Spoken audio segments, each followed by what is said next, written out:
gentlemen across all platforms to the Gaming Tangents Podcast. Oh, yeah. Wow. That's it. This is it. Wow.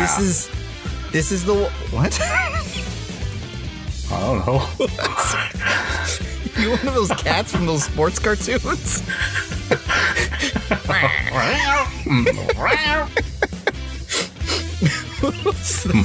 Just like... It's like a sound effect we would have put onto like a cutscene in a video game. Just like... Yeah, no. That was supposed to be my Muggsy thing, say? Oh, okay. You're trying to go all 1930s gangster. Gotcha. Okay, see, without the C, it's completely just like off the wall. Like nobody knows what you're doing. Right. It's without context. The C puts in the context. Hey. Okay, I was listening to Together Now by, or whatever it's called, Limp Bizkit and Method Man. So wow. And at the beginning they're like, yeah. So it's been in my head all day. Good lord. That's a callback. Hey. I may have to go it's a dig good that song, up. despite the fact that it has Fred Durst in it. Well, yeah. It sounds like what you could say about a lot of Limp Bizkit's musics. Pretty good much. if it wasn't for that Fred Durst guy. Actually, not bad songs, except for him. Yeah, pretty much. You know. No. That's true. The guitarist was pretty awesome. The only person who, like, he was like the most hated celebrity for me, Fred Durst. Then Kanye West came around. Oh, good old Blondie West. And he took all the glory. Good job, Kanye. You're the new Fred Durst. That may have to be... Yep. I may have to tweet that out later. Kanye West, you're the new Fred Durst. Happy New Year. So that'll work. Maybe he'll dye his hair back to normal. Happy New Year. Shave your head. Did he dye his hair? Oh, apparently he had a mental breakdown, and after he reappeared after his mental breakdown, he dyed his hair like Wesley Snipes in Demolition Man. Yeah. Oh, I gotta see this. Yeah, or I gotta see this now. I guess a more modern reference would have been oh dang, who's that? I had his name and then I forgot it. The guy who did the Thong song. Remember that guy, Cisco? Cisco. Oh, Cisco? Yeah. That's what he looks like. He looks like Cisco. Oh god. Okay. Kanye West resurfaces after hospitalization with blonde hair. Pick. And of course, they don't have it in the thumbnail because they want you to click on their website. So, oh my god, that looks... It's blending in with the background. That's awful. What is he standing in front of on Golden Pond? Taste the golden spray? He's sitting on some bench. Hold on. Quiet.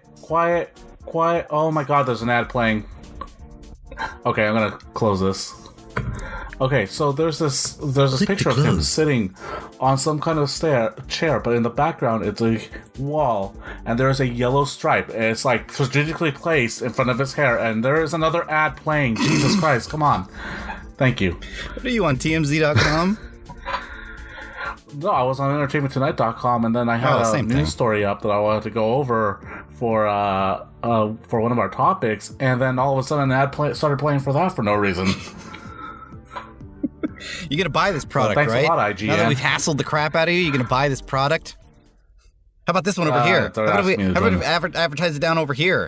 Down in the corner? I hate that when you're on a website and you just hear a commercial start.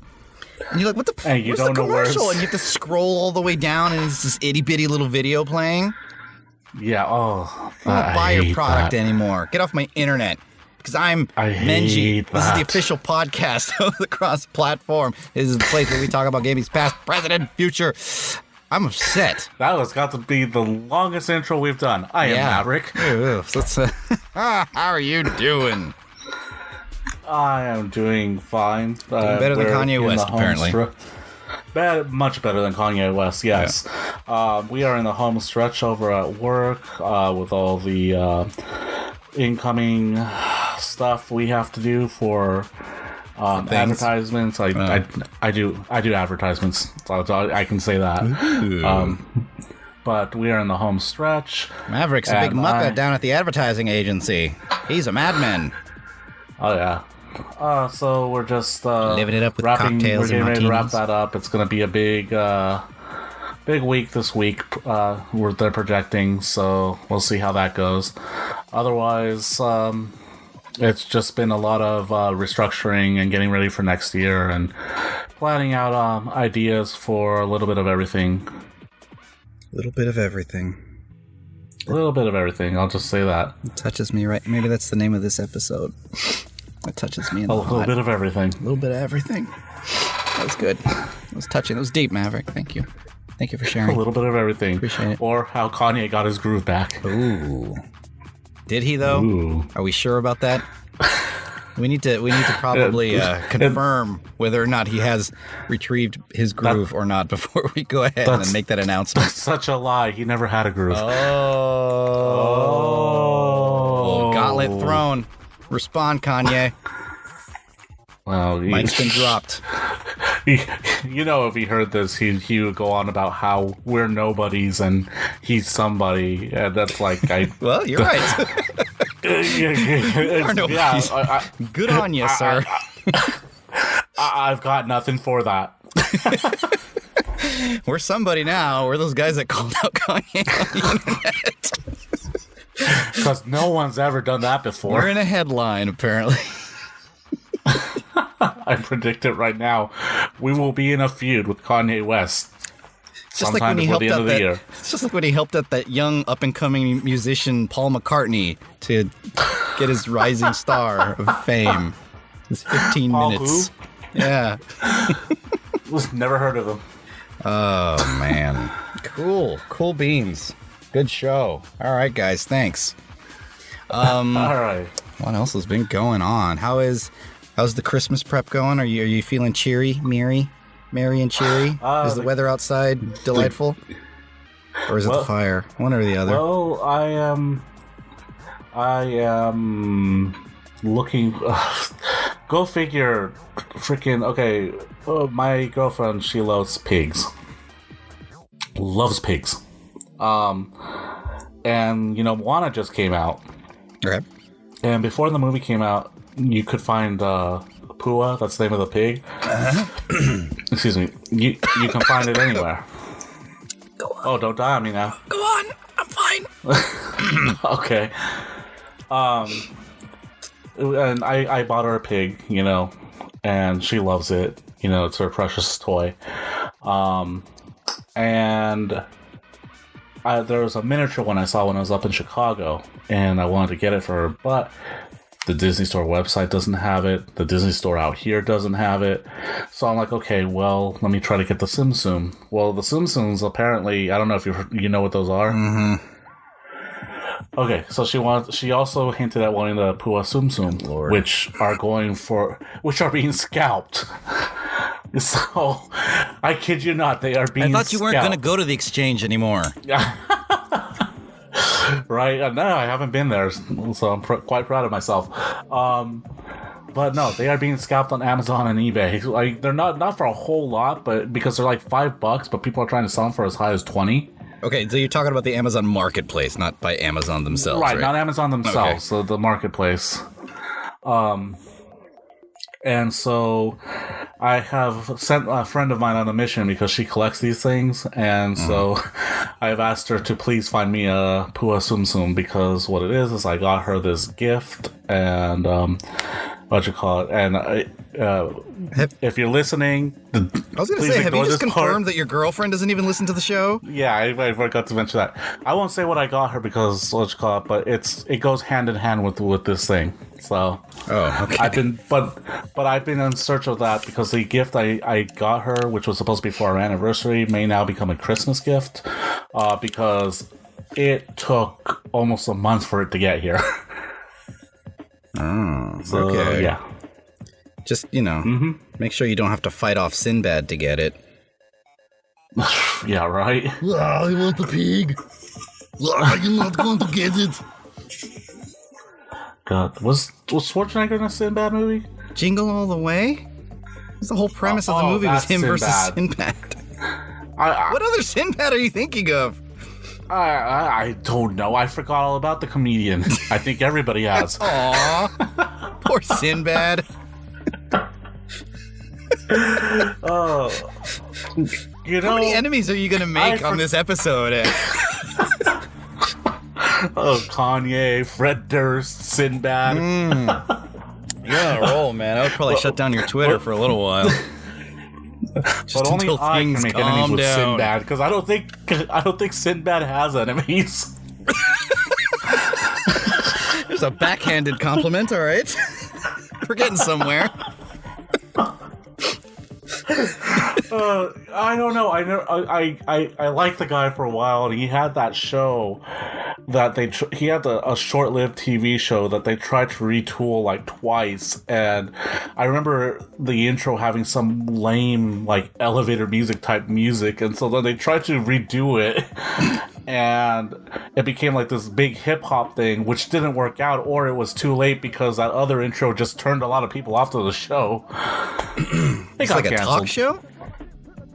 No, it was a comedy show. Like a sitcom or like a sketch comedy show? A sketch show. Oh, no, not a sketch show. Excuse me, a sitcom. Oh.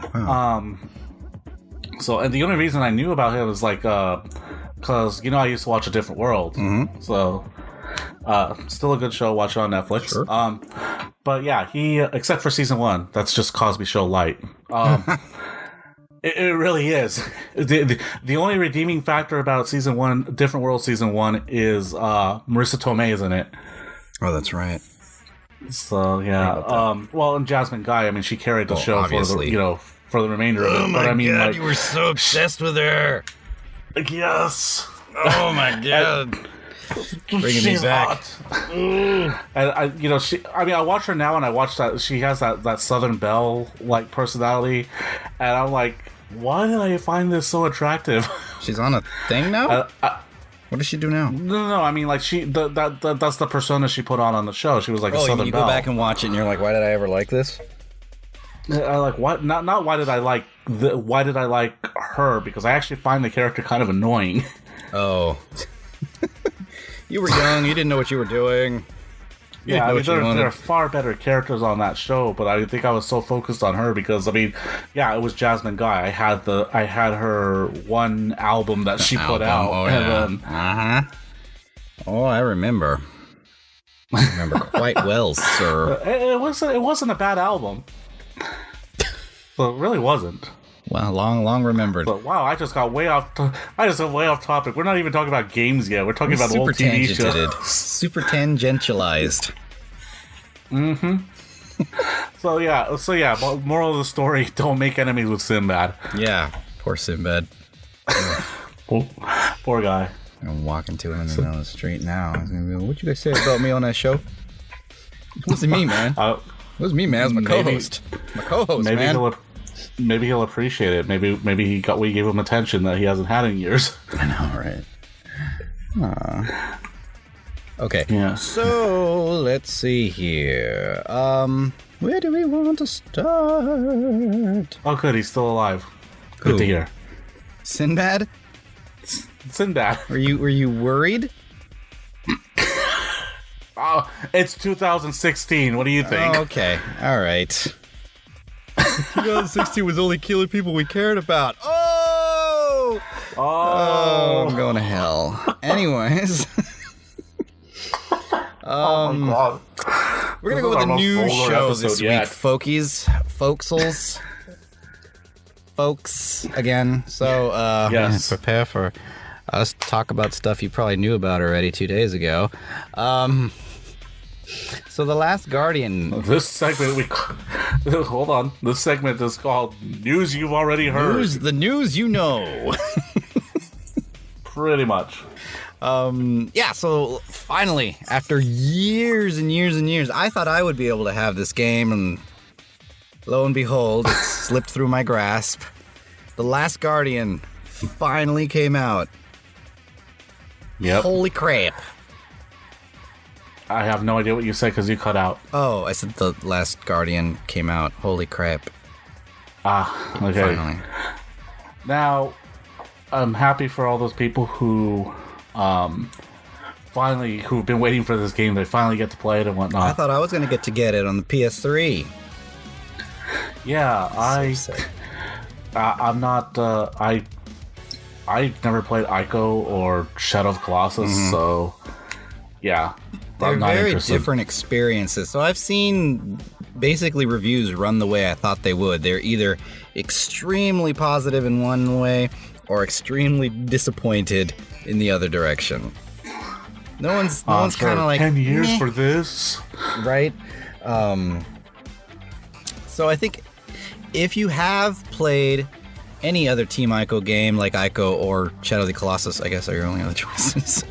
Then you kind of already know what you're getting into. It's it looks like it's a very quiet game. A lot of it is kind of expressed just through like feelings and emotions. There's not a lot of what's that word? There's not a lot of story being told through like cutscenes or narrative. Right. A lot of it is meant to just kind of be experienced as it is, and you kind of supposed to just piece it together from the actions that you take in the game. It's a visual experience. It is a much more visual. But there is gameplay in it. Shadow of the Colossus had a lot of gameplay, but it was very, very simplified, just to kind of make it easy for you to kind of experience this world. And so there is no exposition. There's the word I was looking for. There's not a lot of exposition. Nothing's really told to you, aside from maybe at the beginning you get a little bit, and then that's it. It just kind of throws you in the pool. You gotta go figure it out for yourself. That's the way Shadow of the Colossus was. That's the only one that I've played, and it looks like this is a lot like that. It seems to kind of mix things from Ico and things from Shadow of the Colossus together into this one big game. And so, like, for me, like I always say, I watch Easy Allies reviews. Those are the kind that I tend to sway towards because they tend to kind of like the same things that I do.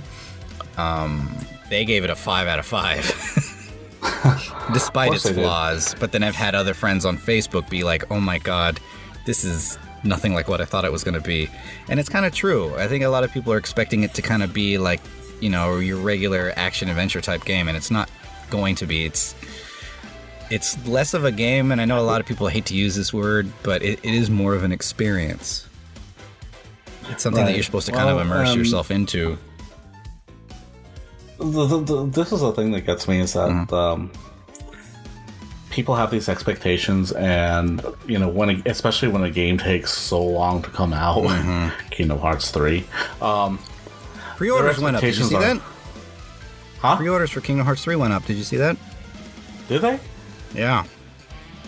I noticed Amazon was asking me if I wanted to pre-order. What are your thoughts and everything? Questions, comments, concerns? No, I did not know that came out. On Amazon. Yeah, going to go on Square Enix right now because I was just on that site not 2 days ago and it wasn't up on there.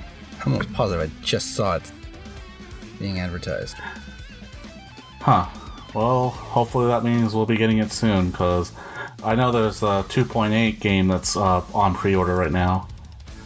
Oh, God, yeah. Enough with these 2.04 decimal point games. I don't why they named it that, I don't know, but...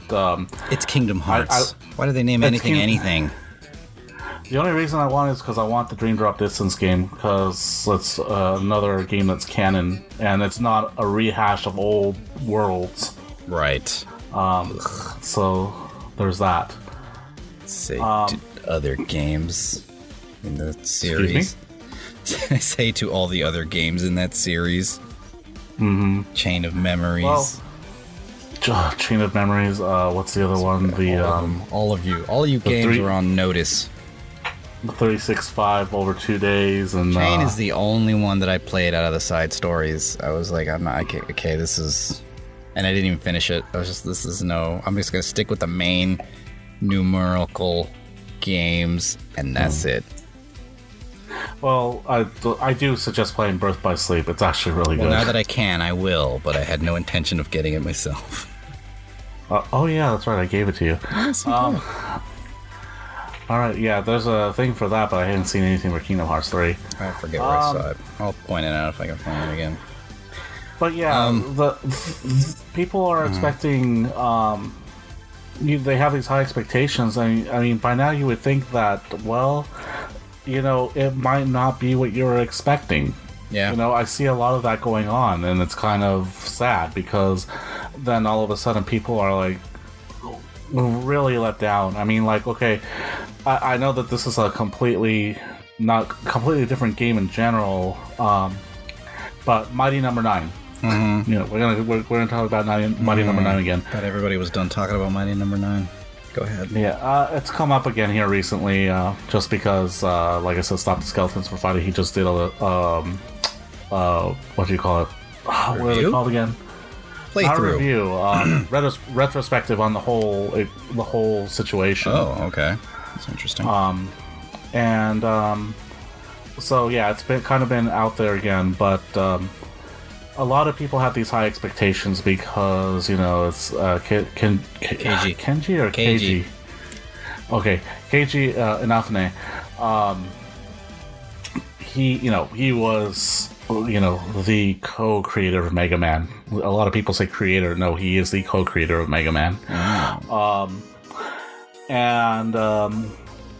They expect, because it was him and everything, that they were going to have this awesome game on PS4 next gen with all these amazing graphics and whatnot. And yeah, I'd be lying if I said I didn't expect that either. But overall, I was just expecting a Mega Man experience, a Mega Man-like experience. Mm-hmm. Now I've not played the game myself, but I've watched the game and it looks like something I will like, but I'm probably in the minority because I will say that it's inexcusable, the kind of graphics that the game has, right? Especially on this next gen console. That's inexcusable. Gameplay wise, it looks like something I would enjoy, but a lot of people had these really high expectations, that it was going to be, these amazing graphics, and that it was going to be, take Mega Man to the next level, even though it wasn't Mega Man and whatnot, and it just ended up being a big letdown. And so, and to some extent, I understand, because of the people who back the project, and I think they're the ones who have every right to, complain and criticize, the whole situation. But these people who didn't donate, unfortunately, I was in a position where I couldn't because I wanted to. We can only criticize, so much, right? I know that doesn't make sense, but it's kind of like. What I'm trying to say is that there are some people who invested in this and they were expecting this really good game, but in the end they were let down. And so the people who actually put their money into it and invested in it, I feel bad for those people. But the people who, they have the option to go ahead and buy this game or not, and they had these high expectations that were expecting it to be good, it just, you gotta kind of set your expectations lower. Yeah, they should know what they're getting into, at least. If you're waiting, might as well wait for a review at that point. Right. If you're backing a Kickstarter campaign, there's always that chance that you could get screwed, or the end product may not may not turn out the way that you thought or was previously advertised. But once the game's come out and you're buying it, and then you're still disappointed, even though you could have let somebody else play the game for you at first, that's kind of that's on you, sir. Right. And so I worry about these people, not again, I worry more about the backers, but I mean these people who haven't donated, and they have these high expectations for Shenmue 3 and was it Blood Rain? Not Blood Rain, dear God, what's it called? The Ritual of the Night game. Right. these people are going to have high expectations because of it. And I have to admit that I did too. But seeing, this Mighty Number 9 situation, it's kind of like a lesson. It's like, just because these people were able to bring you these amazing games from another company doesn't mean it's going to be the same experience. It's like when they tell you, oh, from the people who brought you this game. Right. It's not the exact same team. Right. It doesn't guarantee that it's going to be, a hit. Smaller team and a smaller budget. Right. And I'm trying to think of a game. Oh, way back when, and I've discussed this before, so I was going to keep it short, but way back when, Parasite Eve, one of my favorite games of all time. Mm-hmm. And when the sequel came out, I was expecting more of the same, from the people who brought you Parasite Eve comes Parasite Eve 2. Right. And the game was complete shit. Oh, no.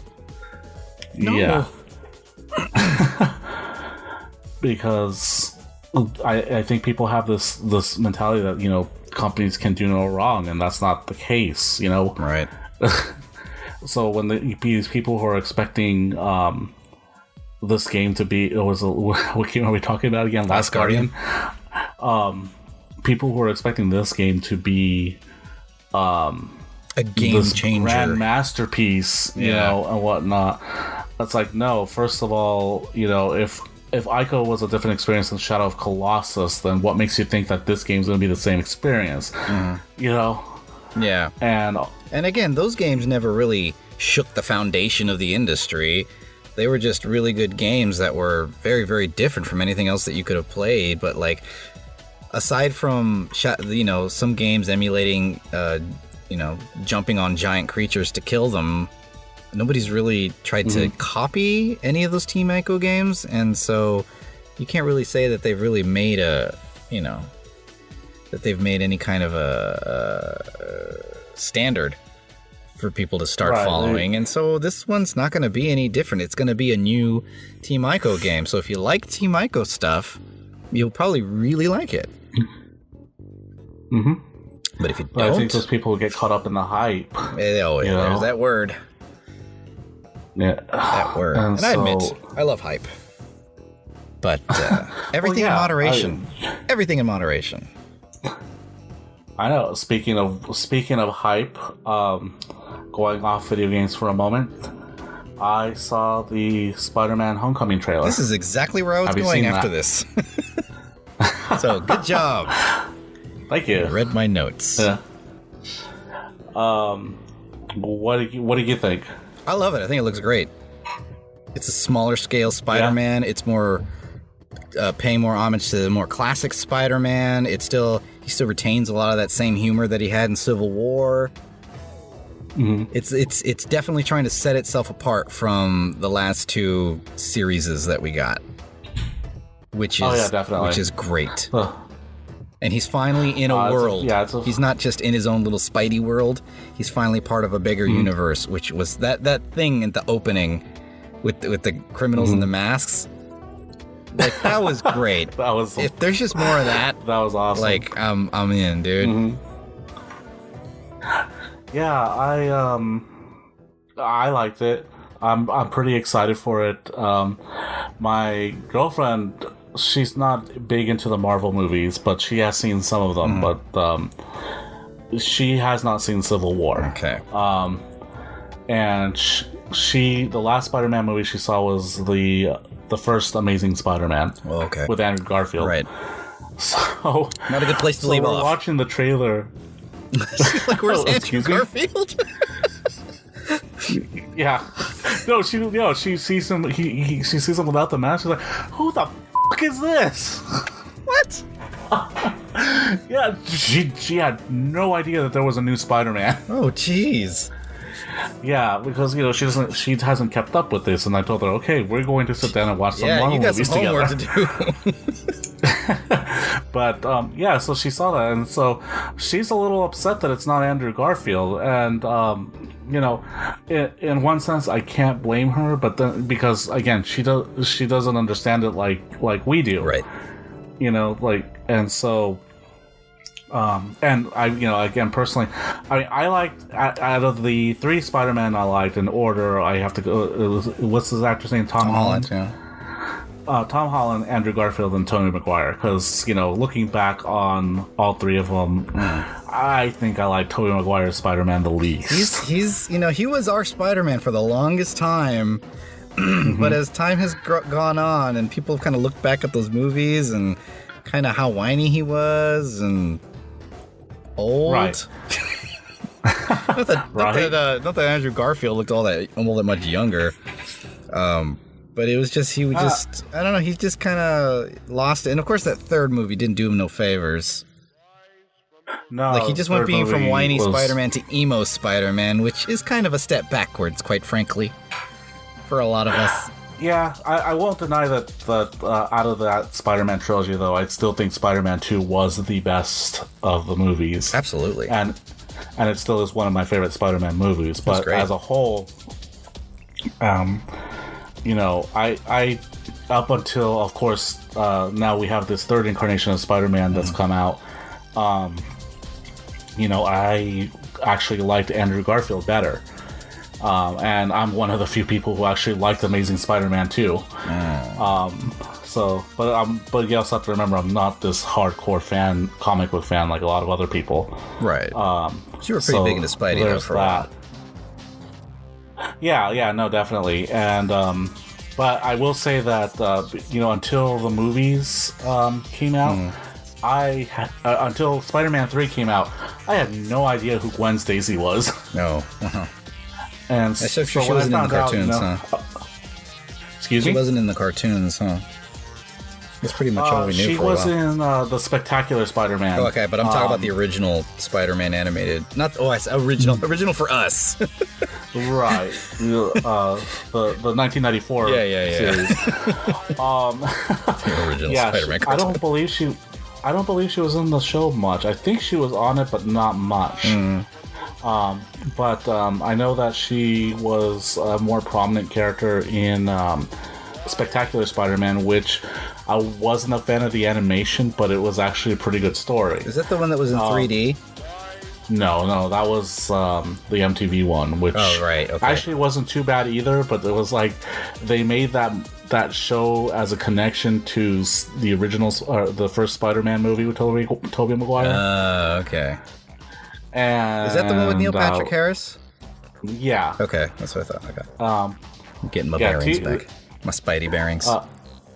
Ian.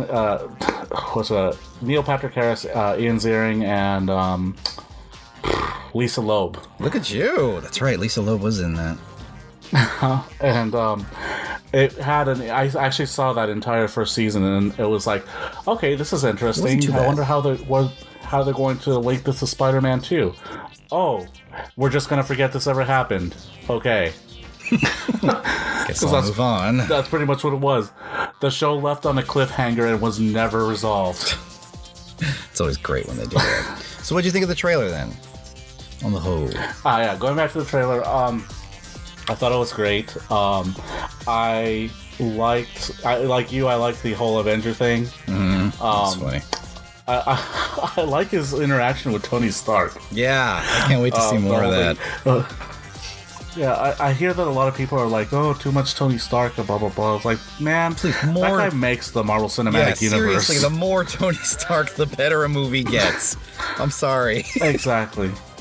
It's like, it's a different take because, I mean, like, if you watch Civil War, it makes sense for him to be there because he is the one providing him with the materials to be this Spider-Man. Yeah. So he wants. It seems like he's got an itching to be somebody's mentor, and for some reason he's picked this kid. So I'm kind of curious to see where that relationship goes. Exactly. I think he's going to be like a father figure. Right. Kind of like an unwilling father figure. An unwilling father figure, probably going to hit on Aunt May. Which sounds really weird if you think about that. Especially depending on which version of Aunt May you got in your head at the time. If it's Marissa Tomei, I'm perfectly fine. Man, she's coming up a lot on this podcast tonight. She's coming on this podcast a lot for some reason.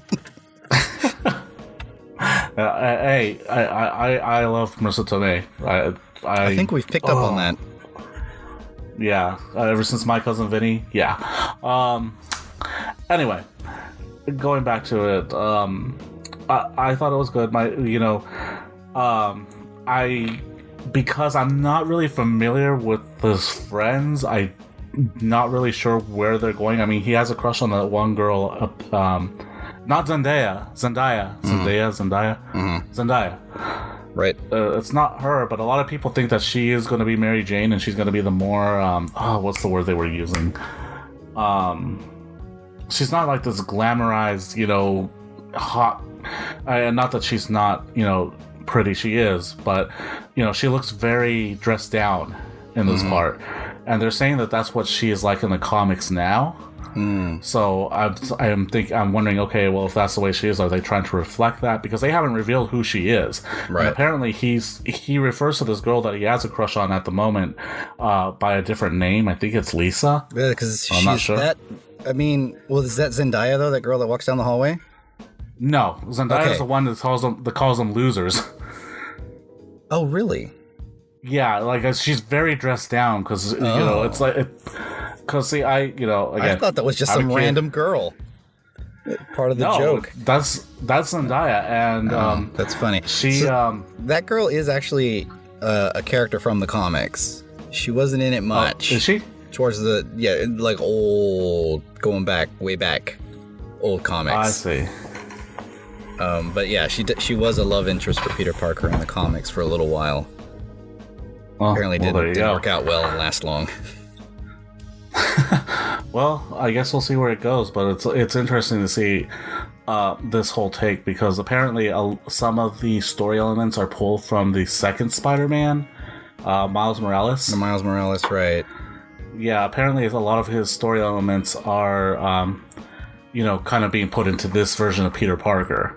Right.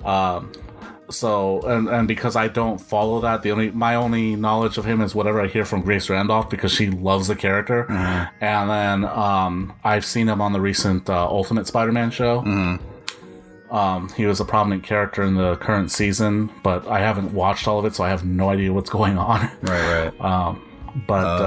There's also who's the Glover? What's that guy's name? Donald Glover? Yeah, he's also the younger kid. Yeah, Donald Glover. So he's in it. I mean, I don't know, he's not like a kid. He's been in a few movies now, but right. And he's also in that show, actor, not the Atlanta. Yeah. Donald Glover's in this movie? Yeah, and everybody's wondering if he's supposed to play Miles Morales. Quite possibly, because they haven't revealed who he is. Because that's been a big thing with Spider-Man lately, is kind of like the Spideyverse. Uh-huh. Like, him teaming up with different Spider-Men from different universes. Right. So. Yeah, because that was excuse me, that's what was going on in the show, Ultimate Spider-Man. Ultimate Spider-Man, my kids were watching Ultimate Spider-Man for a while. Yeah. So, not bad. The whole thing with the whole trailer with him when he's like trying to hold that ship together kind of reminded me of Spider-Man 2. Right. It could be a throwback to. That's exactly what I thought with the subway car. Yeah. Yeah, that's exactly what it looked like. Yeah, and that looks like a Spider-Man movie. But yeah, I mean, it looks pretty good. I'm excited for it. Yeah. But Donald Glover, he voices Miles Morales in Ultimate Spider-Man. Oh, also. Wow. And yet another connection. Exactly. So, I wonder. Who knows? But it looks like it looks like a very interesting take. It looks like it reminds me more of the Spider-Man I knew from the animated series. Holy crap! Does Michael Keaton look scary? Oh. Oh my god, dude. Maniacal. Yeah, no, and I think it's funny he's playing Vulture. Of all people, like, that's gotta take a lot of work to make Vulture scary. Well, Vulture, and then on top of that, he was just in the movie called Birdman. Mm-hmm. And, right. this is like his first return to like True like superhero comic book movie, right? Since Batman. From what I understand, yeah. Or at least a superhero comic book movie, yeah. But yeah, no, he looks menacing. He is like... Yeah, and I'm talking about out of the costume. Yeah, no. Like, that look on his face. When he's saying, you don't mess with me because I can kill everybody you love. I'm like, holy... And he's telling this to a kid. And, that's the thing you're not... He hasn't... Right. It actually doesn't show who he's talking to, but we're just assuming. Well, that is true. Yeah. That is true. But did you see the international trailer? No. Okay, the international trailer has just a little bit more. And I think it actually uses a better song, although unfortunately it does also... That was my biggest complaint about that trailer, is that song. A lot of people are okay with it. I was like, of course okay. they are. Yeah, I hate that. I'm going to lose a lot of fans right now. I hate whatever this new genre of rock is, whatever that is. I think it's called like new alt or whatever it is now. Whatever that song is that they use in that trailer, I hate that genre of rock. They play a lot of it out here on Live 105 now. It's like the Compassion Dragons, whatever their name is, and all these other bands. I imagine. Sure, yeah, those guys. And, it's also dumb. It's a lot of clapping. Lots of whistling in the background. Like, what is this music, and why does it all sound this? I'm getting old. I don't know. I'm not like a big fan of the song, but I don't have anything against it either. Oh. But the other one used a better song. It was like a more upbeat, like boom, boom, boom, boom. But like your typical trailer music. Yeah, but it's also one of those trailers that is guilty of the. Oh no, not the brom. Yeah, I don't know which I hate more, quite honestly.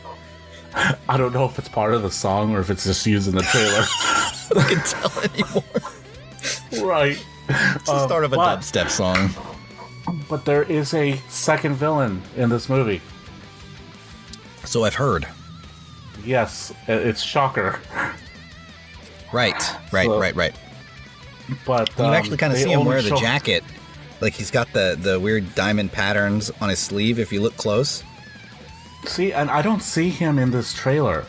In the American trailer. It's real quick, and like Donald Glover standing right behind him while he's got like this big gun. You have to probably look for some stills, but you can see it, and he's got this jacket on that's real reminiscent of Shocker's like comic book suit, just without the mask.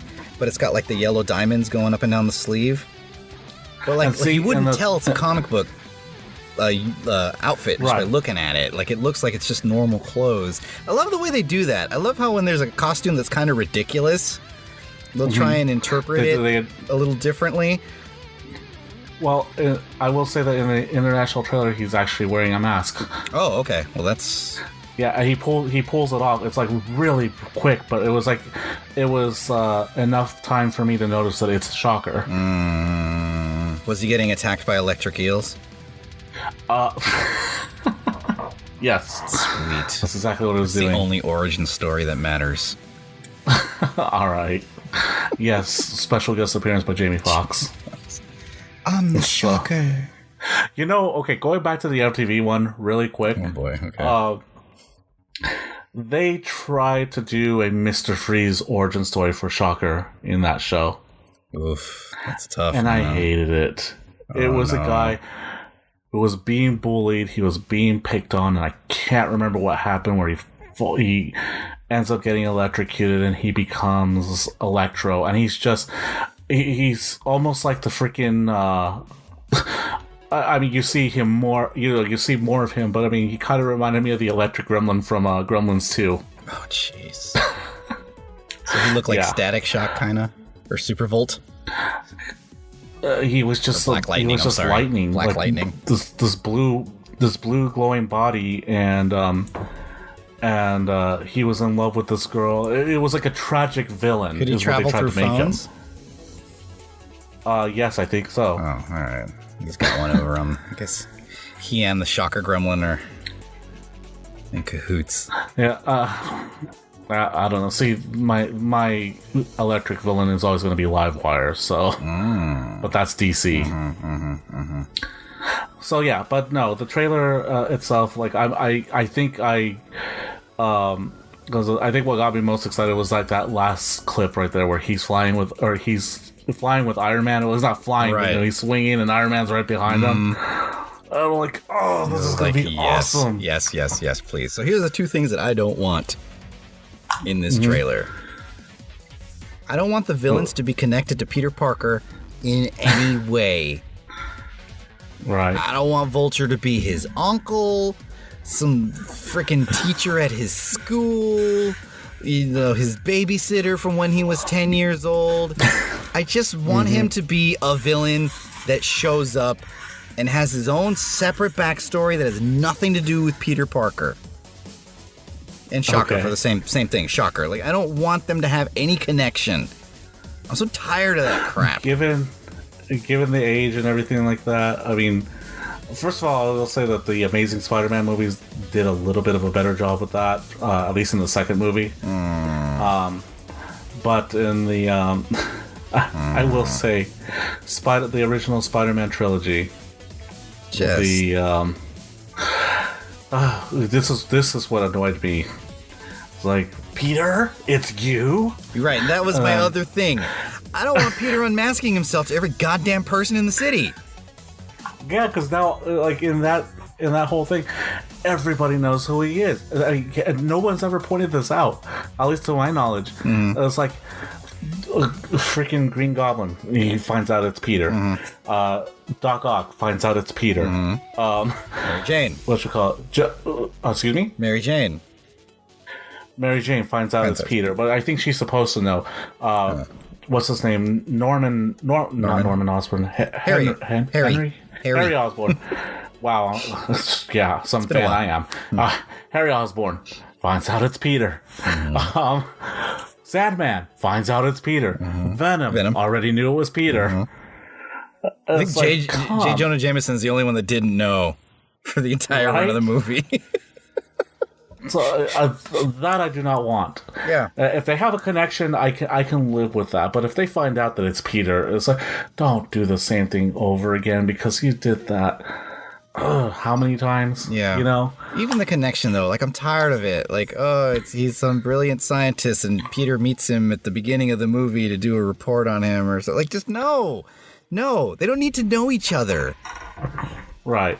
I mean, the cartoon, I know that they had... and I think in the comic book as well, that means some of them have connections. I know Dr. Octopus and... Obvious. Well... yeah. Yeah, like... But I mean, like, in the movies, Harry, they just like, had to pick... Yeah. It's almost like they went through all his rogues gallery and was like, which one knows Peter? Let's see. Like, obviously, some can find out. Like, I think Venom... Does Venom know? Yeah. In the see? Yeah. I think so that he eventually makes sense. If Harry Osborn were to find out, Sandman, that makes sense.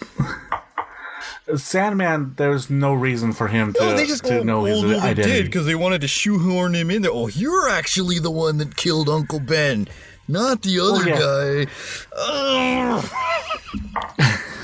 No. It's not necessary. Yeah. No, I don't think Marvel's going to do that. I think Marvel's looked at this and are probably thinking the same thing. So far, they have not disappointed me with any of their movies, but to be fair, I have not seen Iron Man 2 or 3. I finally saw Thor the Dark World, which I actually liked it. It's okay. Yeah, no, it's not the best one, clearly. And it's true. Of the Marvel movies, Thor kind of has the weaker storyline going on. Yeah. But I am really looking forward to Thor Ragnarok because just from what I've heard, sounds interesting. And without saying, you haven't seen Doctor Strange, have you? Oh no, sorry. Don't do that. No. Don't do that. Well, then I will stop there. Okay. Do that, please. A lot of people tend to crap on Iron Man 2 for some reason, and I don't know why. I really liked it. See, I haven't seen it, and I've been wanting to see it. Apparently, that's... Yeah. I may be biased because there's a lot of Disney ties to it, if you're like a real Disney nerd. There's a lot of Disney stuff kind of hidden in there. Not even hidden, some of it's pretty blatant if you know what you're looking for. Hidden Mickeys. Hidden Mickeys like in an Iron Man movie. Okay. Yeah. And Mickey doesn't show up in there at one point. No, and it's that's what I'm saying. It's more like a Disney Buffs thing. Everybody knows who Mickey is, but if you're like a real like Disney history nerd, there's a lot of Disney throwbacks in there. And Iron Man 3, it's okay. It's definitely the weakest of the three, and all the cool scenes they pretty much show you them all in the trailers. Yeah, and I've had a lot of Iron Man 3 spoiled for me inadvertently because when people are discussing other aspects of the Marvel Cinematic Universe, people seem to bring up the big reveal, which don't tell me because I mean, A, I know already, but B, I don't want to hear it anymore. I don't. I'm not sure what there is really. Oh, that big reveal. Yeah. Yeah, the big reveal that everyone's disappointed about, which I'm like, okay, well, I can see why that's disappointing, but I know what you're talking at the same time, it's like, okay, was Iron Man 3 relevant to any of these movies that's outside of, well, why didn't the Avengers show up? Well, it's not anymore, I guess, because of kind of how they screwed up what they could have done with it.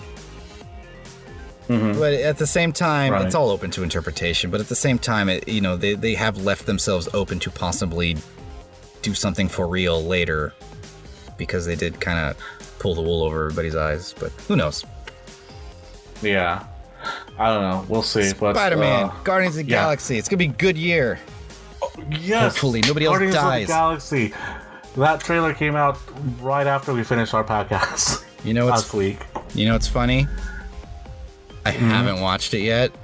I saw the teaser trailer. You've not seen it? I saw the teaser trailer. I haven't watched it on purpose. It's like I already know I'm gonna go see it. Like I don't want to see any trailers at all. I've never done that before. Where it's like I know a movie's coming out. I already know I'm gonna go pay to go see it. I don't need you to show me any scenes from the movie at all. I just want to go in blind. And so aside from what I saw in this teaser trailer, I haven't seen anything. It doesn't really tell you a whole lot. It really doesn't. I know, but even like little jokes and stuff, I just don't want to see anything. It's just an experiment I'm trying. I just want to see if I can do it and see how much of the movie is like, wow, all of that was new to me. Yeah. I guess that's what it's going to be like for me with Iron Man 2 and 3. In fact, I think those are the only Marvel movies I've not seen at this point. Yeah. 2 is good. I think a lot of people don't give 2 enough credit, and I don't know why. 3 is kind of, you could take it or leave it. Meh. I see. Well, isn't that the first appearance of Black Widow also? In 2? Yeah. Yeah. So, yeah. That's not going to be a spoiler for you either, because like you will know who she is from the beginning of the movie, because you already know who she is. But when you first watched it, nobody knew who she was. And then it gets revealed. Because see, I already knew that just because I watched, I had seen Avengers, and I was working at Toys R Us at the time, and we had, of course, they were promoting Iron Man, all the Marvel movies up to that point. So I was putting out the Iron Man 2 DVDs, and I'm like, and this was after I saw Avengers, I'm like, oh, Black Widow's in this movie. Yeah. So. Yeah, and I'm like, I'm pretty sure this is going to be her first appearance, because I don't recall seeing her in any other movie. Right, yeah, that's where she first comes out, so. It's kind of a letdown, because it is kind of a surprise reveal. Oh, is it? But, I mean, yeah, she goes in disguise for a good part of the movie. I see. But, sorry, you already know, so it doesn't matter. My son's seen the movies already. I haven't seen them yet. Well, that's what kids do. Yeah, well, that was before he and I, because our first traditional movie we went to together was the Avengers, and we've gone to every Marvel movie ever since, and I think Doctor Strange was the first time we actually did not go on a premiere weekend, just because things got busy. Yeah. All right, and let's move on then to our last bit of trailer-ish news. I don't know what you could call this. Trailer-ish. The world is changing, Maverick. Do you like when I do that? When I say something completely random and put your name at the end of it? Yes, the world is changing. When I do that thing. The future, Conan? In the year 2000. That's three. Oh, well, I mean, there now. you go. I mean, 20 years ago, could you have imagined somebody coming on Conan and talking about the newest Genesis game, PlayStation game, somebody going on Jay Leno and being like, here's the PlayStation, and we're gonna play it for 30 minutes in front of an audience. Yeah, no. No. Yet here we are in the year 2016. And Nintendo has taken up a slot on the Tonight Show with Jimmy Fallon, and I love your enthusiasm there. And basically debuted the Switch to the normal man. It's what it was, because up until now, everybody who's kind of into gaming, into geek culture, we've all seen the trailer at this point for the Switch on YouTube. Right. But average Joe Schmo, who basically just watches the TV and goes to work and stuff like that, they didn't know what the Switch was until that night. Right, which, unheard of up until this point. I don't think anybody's ever done that. Jimmy Fallon was definitely kind of the first, I think, to start talking about video games on his show. And then Conan came on pretty much soon after that with the Clueless Gamer stuff. But I think Jimmy Fallon was the first to really start, not pushing out news. Like, Conan always kind of uses it as a bit. Like, it's supposed to be obviously like a commercial for the game, but he always kind of turns it into a bit, right? It's always supposed to be about him being funny while playing the games. Right. And Jimmy Fallon would seriously put out video game news. Yeah, I didn't watch a whole lot of Jimmy Fallon. Right. I like the guy. I think he's a nice guy. I just he does good impressions. Yeah, well, he does very good impressions, actually. I actually watched his show when he was doing the late night. Mm-hmm.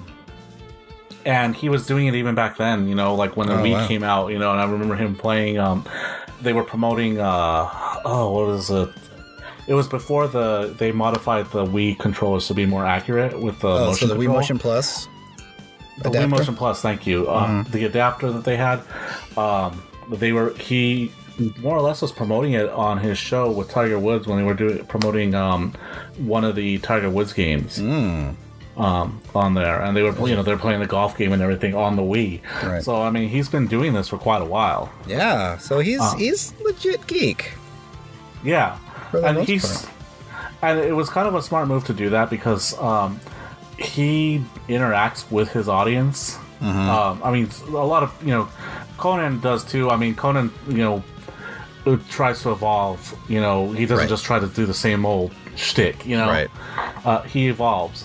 And Jimmy Fallon. I know that when I watch him, he's very interactive with his audience. He will bring him up on there and let them play games, and he'll talk to them and have them participate in something or whatnot. And I mean, I know that past talk show hosts have done that as well, but not on the level that Jimmy Fallon has done it. He definitely tries to come off as kind of more like the everyman's host. Yeah.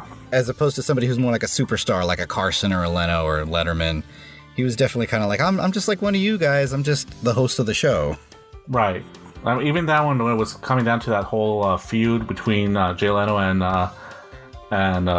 Conan. Mm-hmm. Yeah, he was just like, I'm not going to take part in this because they're both they're both idol of mine, and I think they both do a very good job. I remember him speaking out on that, and because people were asking him, well, who do you think is going to do this and that, and he refused to say anything because he had respect for both people. Yeah. So I no longer have respect for Jay Leno, but that's a whole different story. Yeah. Which is sad because I used to love the guy. Mm. So I heard about this. I have not seen it, but I've been hearing.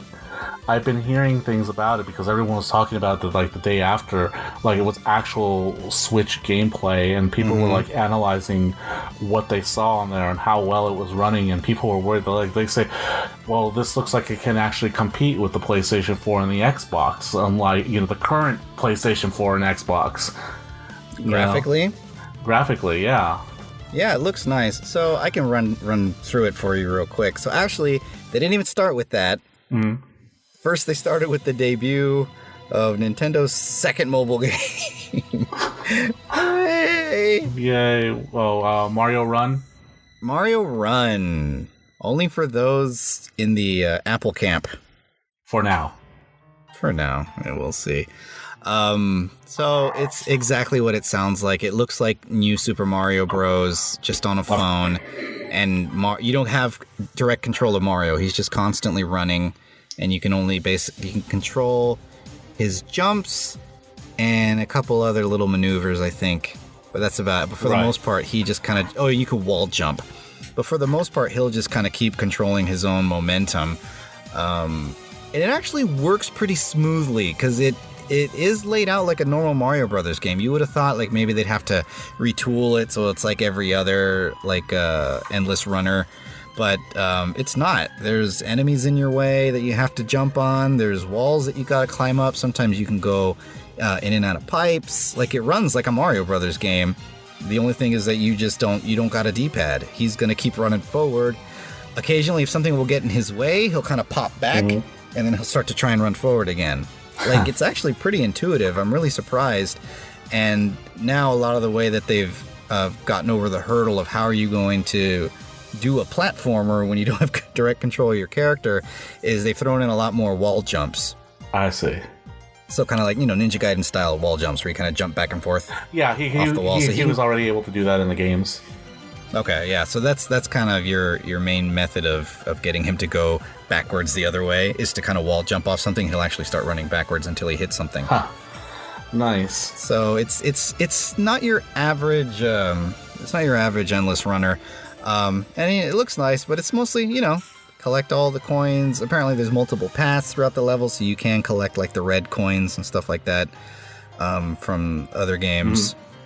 And then it's just, get to the end, put the flag down. Right. Well, for now. That's what they showed anyways.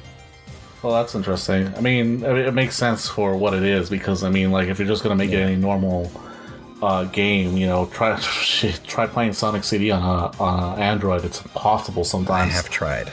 Yeah. Yeah. It looks like it's not going to be free. That doesn't surprise me. Which I think is better, quite honestly. Well, yeah, because... no ads. Well, there's no ads, and then on top of that, it's Nintendo. They're very protective of their properties, so...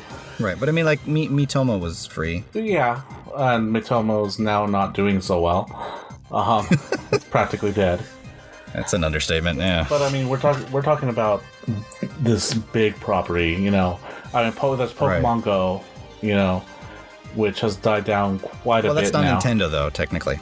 It's not Nintendo, also. It's not Nintendo. Niantic. Yeah, Niantic and the Pokemon Company. Right. Pretty much. Nintendo had nothing to do with it. But Super Mario Run, Mario's, their main mascot, so of course they have to treat this with, as much care as, any other Mario game that they put out. Yeah. And they did. It looks like they put some thought into it. They didn't just, regurgitate what's already been out there.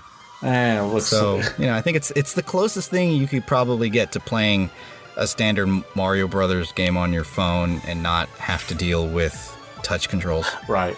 If they're going to make it they have to make it different for the phone, because if they just put a standard Mario game on there, it's going to be like, well, why buy the system then? That's what I'm saying. Other people have tried, and so...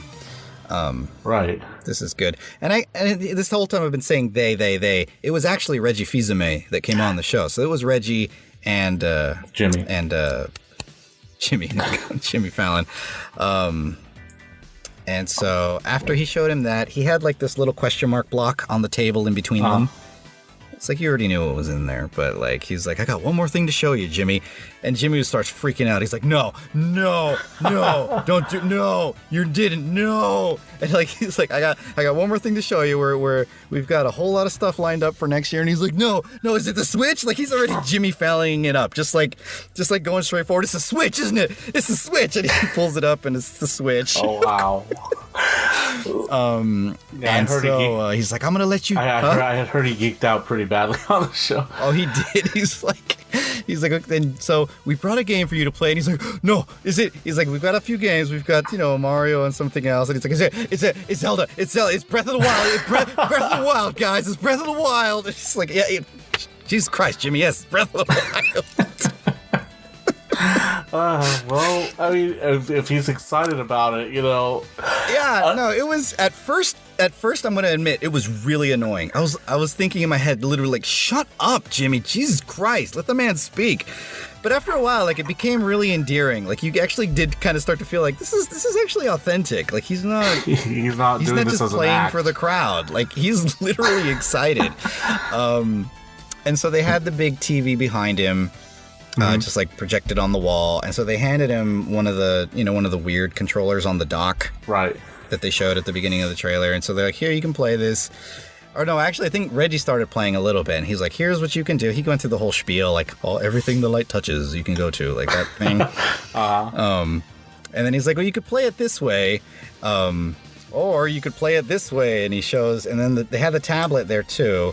And then the tablet already had other controllers plugged into it as well. Oh, okay. Well, that kind of answers. And so then he just pulled it right out, and he's like, "You can play it this way. Here you go, Jimmy." And he gave it to Jimmy, and the camera just kind of Resident Evil forward over his shoulder and just showed Jimmy playing. And I mean, it looked nice. I mean, off of a camera, another screen obviously isn't going to look as good. Right. But like, you couldn't tell any real lag or anything, any clipping or any of that normal stuff you get when you got a downscale. Right. And so it looked good, and he took to it pretty easily. That's freaking awesome. I have to watch that video clip. I've been meaning to, but everyone was talking about it, and I'm like, I'll wait till the hype train kind of, There's not, I don't think as far as the game or the Switch or anything, there's much else to take away from it. It literally is, like I said, it's basically a trailer for everybody else who had never seen the YouTube trailer. Right. Well, but it's a big deal because you're actually seeing actual gameplay, on the Switch. Yeah, it's that's true. I mean, it's the first way we've been able to prove that what they're showing on the teaser or the trailer wasn't just smoke and mirrors, right? TV editing. Like, that's literally the way it works, and for the most part, it looks like that's literally the way it works. Well, and that's not on Nintendo's behalf because they absolutely. They have a lot of work to do with winning back some of the audience because they've lost a lot of fans because of their stubbornness. They're doing a pretty good job. Yeah, I mean their willingness to their non-willingness to change basically, and then right. this whole like backwards idea of like the whole profits thing and everything on YouTube and whatnot left a sour taste in a lot of people's mouths and whatnot. Them, I wouldn't say they have every right to do what they're doing. They're not necessarily wrong in what they're doing, but they're also not really communicating with their audience, and it's changed. Right, yeah. Times have changed from when you and I were kids. Yeah, clearly. Because, I mean, I've been, I think I mentioned last week, I've been listening to a lot of Gaming Historian. And, when we were kids, we didn't know just how backwards Nintendo was. I mean, they were more, they were heroes to us, but they were tyrants in the industry. Holy shit, absolutely. Dude! Like their whole. I didn't know that they required a 2-year exclusive on their games before it could be put on any other system. That explains Sega so much. They took on the rental industry. At one point, they were planning on I think 2 or 3 years after the Famicom came out, they were planning on making the disc system the way to go. Like for 2 years, there were no cartridge games put out. From what I understand. So, we didn't have all this news when we were kids, and plus we wouldn't care because we were kids, right? But as we got older, we got to see a lot of this, and you and I started making a big deal about the censorship, and we started laughing at Mortal Kombat because of the sweat, and things like that. So hopefully they're coming out of their shell a lot more. Maybe a couple of years too late, but I mean, at least they're doing it. Because it's working. Yeah, I don't see Nintendo doing it. I mean, they were collaborating in some ways with YouTubers, but not. I think they're trying to win back a big audience here because I think they know that along the way they kind of messed up. I did not know that Mega 64 did a video with Reggie Fils-Aimé for in 2014, I believe.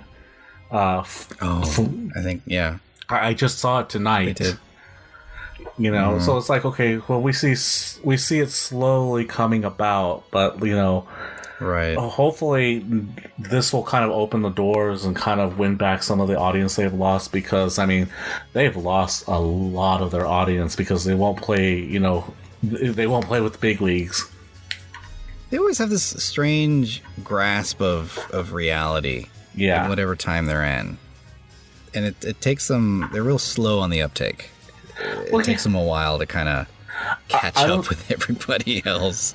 I don't think they realize that they can still be a family-friendly system but still have their mature-rated games. And it's like, because I think that's where they're losing a lot of their audience. I mean, it's sad to say. It's not a big deal because, I will get, the system where I want that. But, I also want my Mario or my Metroid. But then some people, unfortunately, don't see things the way you and I do. And it's like, oh, well, I don't want that. That's a baby system, And it's like, well, I don't know. You gotta use your hands. That's a baby's toy. Yeah, it's like, I don't know. Resident Evil wasn't quite a baby's game. Yeah. So, I want to play a little game with you, Maverick. Uh-oh. Let's play a little game. The internet loves a cynic. Mm-hmm. The internet loves to watch people fail. Nowadays, if you're subscribed even to like the most noteworthiest of internet news site, every now and then you'll see like an article that's talking about how something has failed. Oh, this season of Walking Dead's not as good as it used to be. It's gonna get canceled soon. This game didn't do as well as expected. Like, these are articles you would have never seen a long time ago. Well, no, everybody's so entitled to... Yeah. But nowadays you see these articles where they're literally talking about things failing, and you can almost see them salivating, like they're enjoying how much this thing has failed. Yeah. Let's cut them off at the pass, Maverick. Okay. The Switch is coming out soon. Mm-hmm. Let's just predict now. Where will the Switch fail? What sorts of things will the Switch do wrong that people will gravitate to, and it'll just sink it into the garbage? Let's start with launch titles. Okay, go ahead. They will probably have a good lineup of first-party games. Mm-hmm. But they probably won't have... they'll probably have Skyrim. They'll probably have, what's the other one that everybody's wanting on it? There was another game. The NBA 2K17. Dark Souls? Dark Souls. Oh. Yeah, they'll probably have Dark Souls. Was it the NBA game? Oh, well, Nintendo's already on the wrong path because they have a lot of ports. Oh, there we go. Because that was... So you're saying... Yeah, so you're saying like 6 months down the line...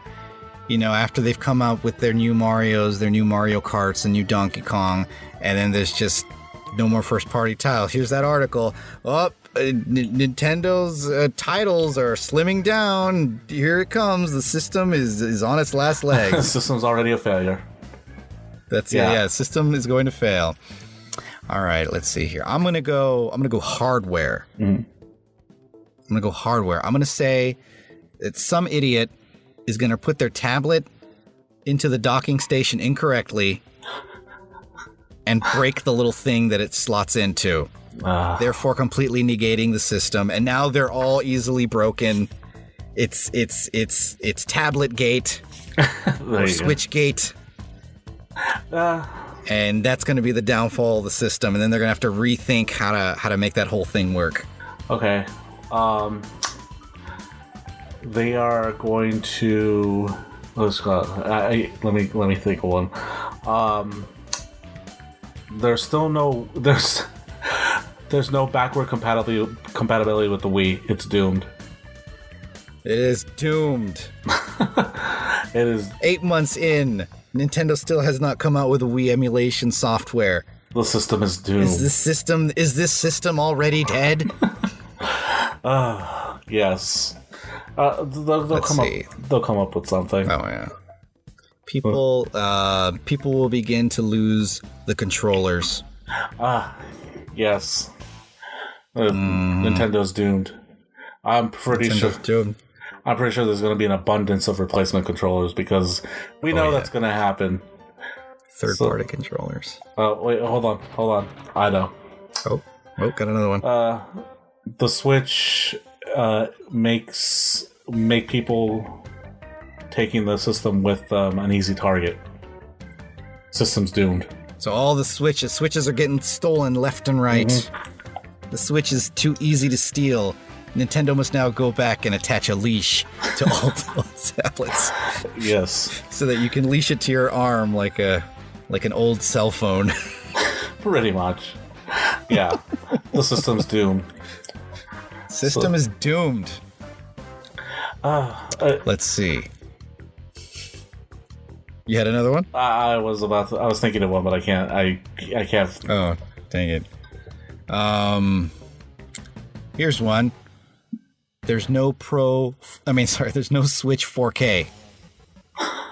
The system is already half a generation behind. It's doomed. Oh yeah, it's doomed, especially since the PlayStation Pro is doing so well right now. Yeah, because everybody has a 4K television in their house right now. Oh, I've got one. Oh, I hate you. I've got one. Oh. Still you... Oh, no, not that. I don't have a 4K TV. No, I have a plasma TV. All right. The Switch still uses friend codes. They're doomed. That's it. This is annoying. It's too annoying and it's doomed. Yeah, it's impossible. Yeah. Sorry. You can't play anything. The Switch does not play... Well, this already has been brought up. It doesn't play 3DS games. Oh, see, how could they not have put that functionality in there already? Right. It's doomed on launch. It's doomed. It's the next Virtual Boy. Doomed. It's the new Virtual Boy. Nintendo has no Virtual Boy titles on the system. It's doomed.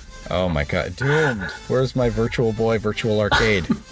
Virtual Arcade Boy? Virtual Boy Arcade? There's something in there. Honestly, if you want to talk about legitimate problems that I think the system's going to have, I think it's going to be the controllers. I think it's going to be little kids breaking them. Because they'll find a way, Yeah. Kids. I mean, I'm already looking towards the Pro Controller. Oh yeah, same here. That's just because. Anyways. That's just for convenience because I look at those controllers and I feel like it's more made. I just need firm grasp, firm in my hands. It needs to be, you know what I Right. mean. They're saying that GameCube games may be available for the system, which I welcome. Yeah, absolutely. There are a lot of great GameCube games on the system. If they have any kind of a service like, what's the new PlayStation Now?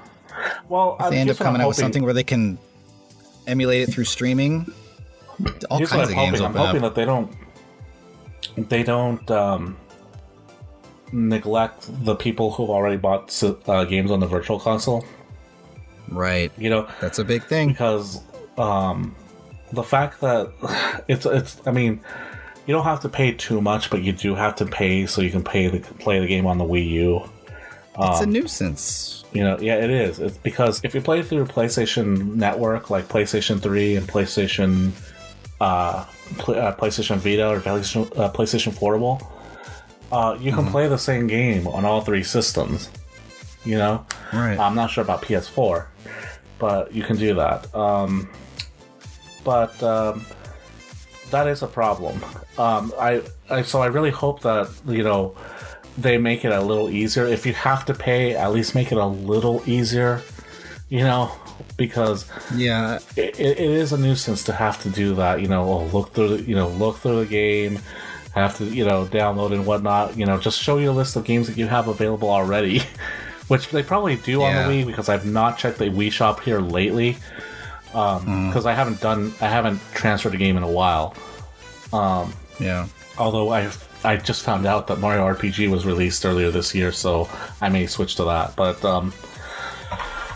either way, Switch. Might as well wait at this point, though, huh? Well, I don't know if I'll be able to get a Switch at launch. So yeah, sure you won't. But I think the one thing that people are going to make complaints about that is illegitimate, and I mentioned this when we talked about the Switch initially, is the lack of backward compatibility. And again, you gotta keep in mind that they put themselves in the corner by using two screens. Because for 3DS? For 3DS and because people want them to be able to play 3DS games on the system, but then you need two screens. You know what, though? You know what I could honestly see them doing? Maybe it'd be a little bit hard because of the shoulder buttons. Because if you were to flip the tablet so that it's portrait, we could probably do and then they could just emulate a dual screen thing going, because you have basically everything you need on one of those controllers. You have an analog stick, you have a D-pad, you have a couple buttons. You just don't have those shoulder buttons. That's the only thing. Yeah, I mean, it's really hard to tell. The other thing is the Wii and the 3DS. I mean, again, they've kind of backed themselves in the corner, so there's a lot of technology there that they have to incorporate to do that, which will probably make the gate system more costly. A lot of people complain about that. Like I said, with the PlayStation 4, a lot of people were complaining because it didn't play the PS3 or PS2 games, which I think they do some now. But you have to go through PlayStation Now, which I think is a bunch of crap. But I just think it's really expensive. That too. But let's say, for example, what's the point I was trying to make here? Just something that needs Wii motion controls. Yeah, there's that too. I mean, you got to think of all that. The point I was trying to make is that I mean, that's going to cost more money, and people want this to be cheap. And again, it goes back to the whole expectations thing. It's like, if you're going to have these high expectations about the system, you got to compromise and expect some of this stuff to not be available to you. I was going to say, if you're really that intent on playing your 2003 version of Just Dance, maybe just keep your Wii hooked up. I don't know, that's what I plan on doing. I think the only game I'm concerned about is Super Mario Maker. But I mean, well, yeah. So the Wii, again, they just keep that. I mean, again, Wii U, Wii, it's the same thing. Right. Like, keep your Wii U hooked up. Right. That's all. It's not the same system. I think they've gone out of their way to make sure people know it's not the same system. And backwards compatibility, I have a feeling it's just going to be a pick and choose thing. Some games you're going to be able to do it, like Mario Galaxy, the Zelda games. Like, they don't need the motion controls. They have them if you want to use them, but they assigned all the actions to buttons as well. Right. So that could be easily emulated. Yeah, I mean, it's again, if you want to just play, Just Dance is the only thing that keeps coming to mind. well, what I'm saying also is, like, you got to think about what they're trying to do to keep costs down, because remember, when the PlayStation 3 came out, the damn machine was $700. That's what I'm saying. Like, don't even worry about putting that functionality in there. Just keep your old system hooked up. Yeah, I mean, if you're really that intent on playing those old games, some of them will may be able to be emulated later. Again, because they program them to work with and without motion controls. Right. Because I mean, so that'll be a little easier. Wii U games, though, you're right. The ones that purposely use the screen and the TV together, that's going to be hard. That's going to be difficult, yeah. So, like, Mario Maker Mario Maker, the only reason I'm concerned about that is because it's not so much because of using two screens, because I've actually rarely ever played that game on two screens. I actually prefer playing. Is that the only way you can create, though? Well, you can create. Yeah, you create on the tablet. That's what I'm saying. But that's what I mean. But what I'm saying is that most of the time I just do it on the tablet because I prefer it on the tablet. You know, because you know if you do it on the TV and you're trying to look, you have this annoying hand going on. You know, this annoying white person's hand. Referencing to racist. Yeah, you do remember that. This hand doesn't represent me. You do remember that stupid article, that stupid clickbait article, right? No, you do not remember that. Okay, I don't think I read this. When before Super Mario Maker came out, someone from which magazine was it? Was it Fortune? Or one of the big magazines out there. Some guy wrote an article saying that they were concerned because there weren't different skin tones for the hand that would appear on the screen for Super Mario Maker. Is this hand a gloved hand by chance? No, it's an actual hand. Oh, it's like a real human hand? Yeah. You know, and they say because it's a quote-unquote white hand, he had some issues with that. And I'm just... Did they track down the hand model to confirm whether or not this hand was indeed a Caucasian hand? From what I understand, it was a Japanese woman's hand. I would assume it was probably a Japanese person. Yes, that was literally the first place I was going to go. It was just a clickbait article. Wow. But it stirred. You know, it was one of the dumbest things I ever heard. But anyway, 2016 needs to disappear now. That was 2015. But anyway, I agree. 2016 needs to disappear. You know, I usually play it on the screen because it was more convenient, and I was using my hand, my brown hand, thank you very much, you know, to use tension up in this show right now, to do this and design it, and I rarely ever played it on the TV screen. The only time I ever had the TV screen on was when I was showing my son the game, and that was it. So you can transfer the stage creator onto the main TV? It'll play on both. That sounds like a pain. Yeah, it plays on both. That's the one thing they haven't addressed is whether or not the tablet can broadcast. I guess no, it wouldn't work that way. The tablet doesn't broadcast at all. Not based on what I've seen. I don't think it's going to do it that way. I think that's why I'm saying this is going to be its own thing. Yeah, no, that's it. Keep your Wii U. Don't throw it away. Yeah, I mean, going back to last week's episode, it's not a bad system. You know, you just gotta. It has its good games. You know, there's still, in my opinion, it's still relevant to buy, mainly for younger children, but it's still relevant because you got those titles. But listen to last week's episode for that. Don't be a grammar. Play some other stuff. It doesn't always have to have guns and blood. Right, exactly. So, speaking of consoles... Oh my gosh, there's more? Yes. Okay. Now, I haven't had a chance to read up on this. I was actually getting ready to read up on it when you came on. Because I actually heard about this last night. Sorry to interrupt. Exactly. Konami is back in the news. Is this the certain company you were referring to? Yes. Oh, okay. I know what you're going to talk about. Yeah. Kanye West. Go ahead. Yeah. I'm going to let you finish. I just want to say, Konami is one of the best companies of all time. name my album after this story you're about to tell me. Exactly. Konami, this broke yesterday, I believe. No, it was a couple of days ago, but I just found out about it last night. Konami filed trademark for TurboGrafx. Dun, dun, dun. Dun, dun, dun. I do not know what it means. I do not know what they're trying to do. I did come across that article as well. Yeah, but are we about to play speculation theater? I think they're going to try to win back some gamers. This is my speculation because, of course, they've lost a lot of fans. Yes. I think it's weird that they're focusing on the TurboGrafx aspect of Hudson Soft. But I think they're going to try to bring back some of those old games on a kind of like a mini console, kind of like the Nintendo Mini or the Sega Genesis.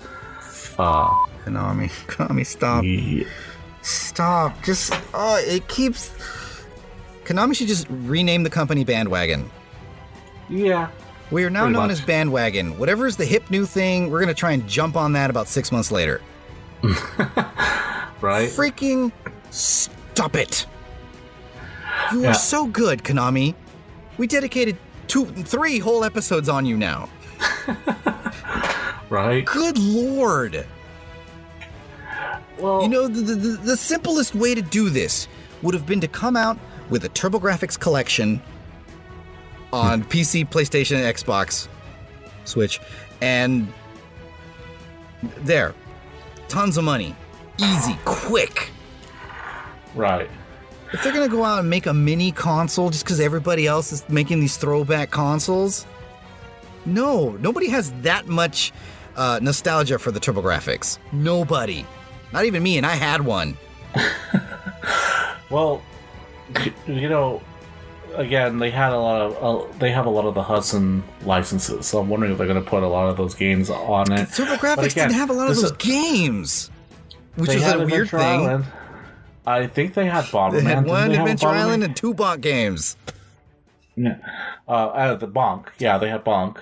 Did they even have a Bomberman on TurboGrafx? Like, I think so. I'm sure they may have had one, but I mean, literally the game that TurboGrafx is most well known for was made by Konami. Right. So if you don't count Bonk, which most people don't. Again, that's what?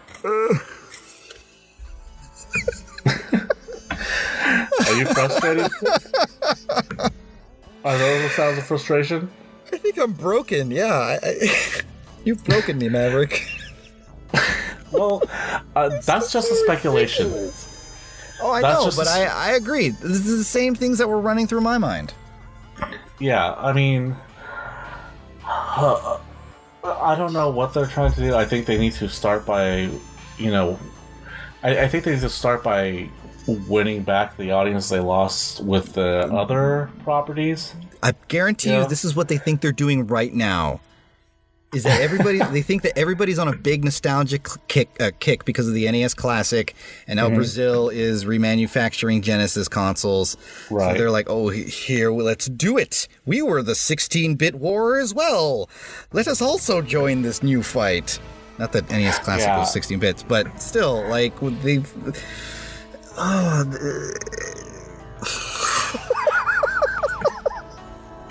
The only thing... NES Classic is winning back people whose last system was an NES. Right. For the most part. I mean, there's the collectors, those of us who just, always been into video games, like, we all would really like one. And even I'm not that interested. Like, I have a whole big collection of NES games already. Lucky. That I can play whenever I want. Mm-hmm. And it's like, so I didn't really need it, and I have an actual NES, like, so it wasn't that appealing to me. It was mostly appealing to people who were like, oh, I remember that system. Right. Because, they had a Christmas in 1986 when they got one. Not that many people had a Christmas like that for the TurboGrafx. You did. It's not gonna work the same way. You're not gonna run out of stock on TurboGrafx minis. Right. It's not gonna happen. I don't know what they could possibly do with it because a lot of their good games came out in Japan.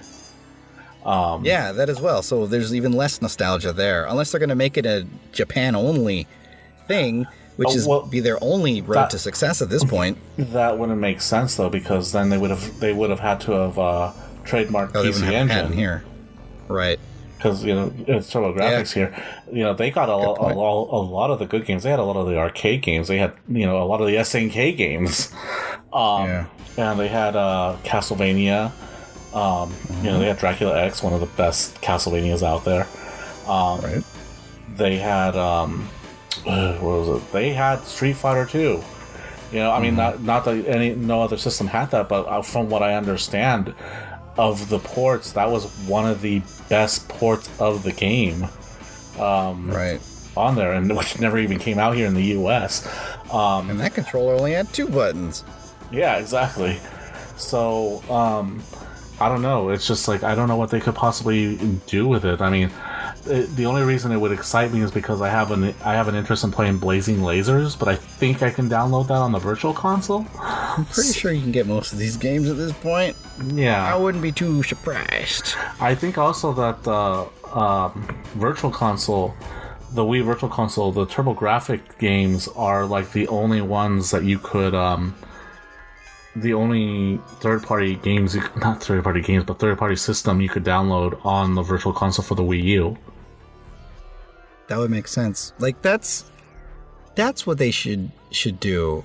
Maybe, hopefully, it's what they're doing. Like what SNK did, where they kind of came up with that Neo Geo interface for their games, the Neo Geo Station on PlayStation. Yeah. Like something like that, where you have like an emulator built into another system. Mm-hmm. They really do not need to be manufacturing anything right now. Konami, you're no good at anything right now. Please stop. Yeah, stop. Konami, just stop. Please, just stop. Stop jumping on all these bandwagons, the pachinko machines, the mobile games. Actually, now the mini retro console. Actually, here's where to start. Okay, Konami, hear me out. All right. Okay, are we listening? Okay, good. All right. Take notes. Cancel Metal Gear Survive.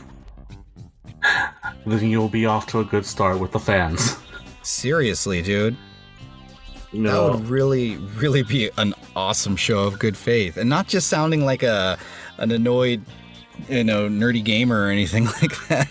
Like, everybody hates this, and if you were to be like, okay, we hear you hate this, we're gonna stop. Like, people would appreciate that. Like, that's, obviously game cancellations are never really things you want to hear about. This would be one of the few where I think people would actually be very, very happy. Not because so much that you're canceling this game that people have been working on, but more so that it shows that you're listening. Here's what I would like to see. Your audience. Here's what I would like to see. Okay?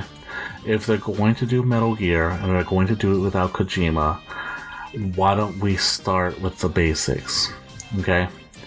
Instead of making Metal Gear Survive, why don't you remake the first Metal Gear? The whole new Metal Gear series. Right, the MSX Metal Gears. So do a reboot, whole new director, whole new series-ish.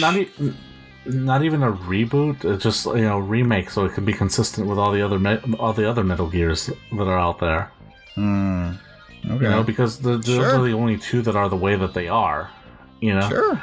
So I mean, start people there. Are buying that I wouldn't say. I'm not going to say reboot because they will fuck it up. Too soon. If they build on what they have from the MSX version, they can build on that and then go from there. If they want to reboot it and then go into this alternate timeline that they're so desperate to do with the Survive thing, do it, but just make it a stealth action game, not a freaking survival horror game. Right. I wasn't saying reboot it with zombies, just do your own non-Kojima take on Metal Gear. See if it takes. But by non-Kojima, that's the another bandwagon thing. Frickin' zombies. Don't do zombies, obviously. Right. But if you want to do another take on Metal Gear, tactical stealth action, espionage, whatever, do that. Right. Because again, no one's asking for a zombie Metal Gear. Nobody. And right now, Konami, you are not one of those people that we can say, you are not Nintendo. Nintendo quite often makes things that nobody asks for and everybody ends up loving it. Right. You are not them. You are not the company that's been making things that people didn't know they wanted. No, not at all. Let's go look at your olden days. Look at the games you came out with then. Mystical Ninja, Castlevania, Super Contra. What were some other games that they had? You were the fun company, Konami. You were the fun one. The Goonies too. I mean, I know you can't get the license for that, but make a game similar to Goonies. An adventure. I want to take them on an adventure, I don't know.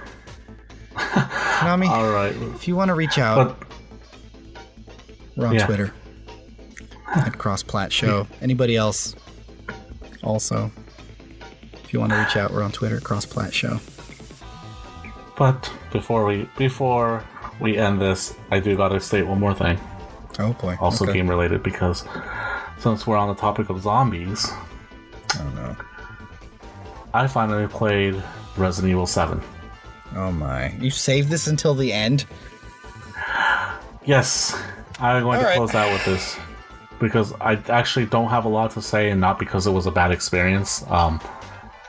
You'd think after watching some people play through it that I would know how to get through this, but no, I don't. But I played it, and I was very lost as to what to do. And there was lost in a good way. Lost in a good way, yeah. Because I mean, I want to go back to the game and figure out, because it told me I got a bad ending. So I'm like, okay, so this demo has an ending. Wow.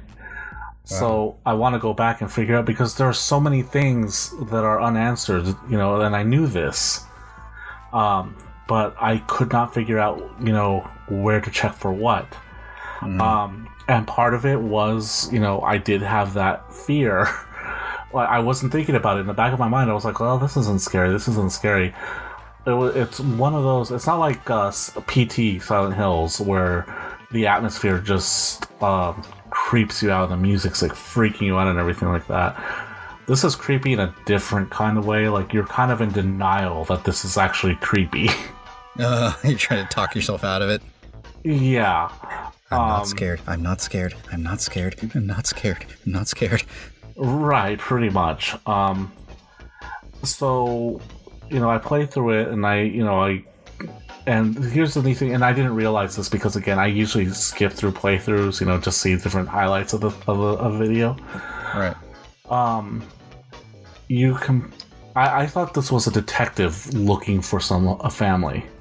Mm-hmm. No, you are a cameraman with a 2-man reality TV crew looking for a supposed haunted location. Right. And you go in, and I can tell you all this, right? Yeah. Oh, okay. Because I'm kind of spoil a trailer. Right. Well, it's not a trailer; it's a game. It's a teaser. The demo is a trailer, basically. Yeah. Right. This isn't Silent Hills, by the way. I know I'm kind of late in saying this, but I know I'm kind of late in saying this. A lot of people already know, but I just realized for the first time that I can actually download this thing. I thought I had to have PlayStation Plus still. Okay. So, this isn't PT. People are saying, "Oh, this is like PT." Oh no, this is a different kind of freaky. Because even with the gameplay footage that I saw, and even with the trailers I'm seeing now, I get more of a Texas Chainsaw Massacre kind of vibe to this game. Nice. That's what I'm getting from this. It's like, okay, this is more like the Crazy Family from there, because if you watch the trailers, that's what I think of. Yeah, same here. And there is still a supernatural vibe, because I did see at least one ghost appear in the game, and that they usually appear on the videotape segments. Right. And see, what happens is that you're in the room and you put in a videotape, and then you play through the videotape, basically. Yeah. And so the experience can change. And I thought maybe, when one of your guys ends up disappearing and ends up getting killed, that you can actually follow him that way. But there's actually an invisible boundary that doesn't let you go follow him. I'm like, shit, okay. Invisible walls. Boo. And I think the video portion is a lot more creepier, because you're in complete darkness there.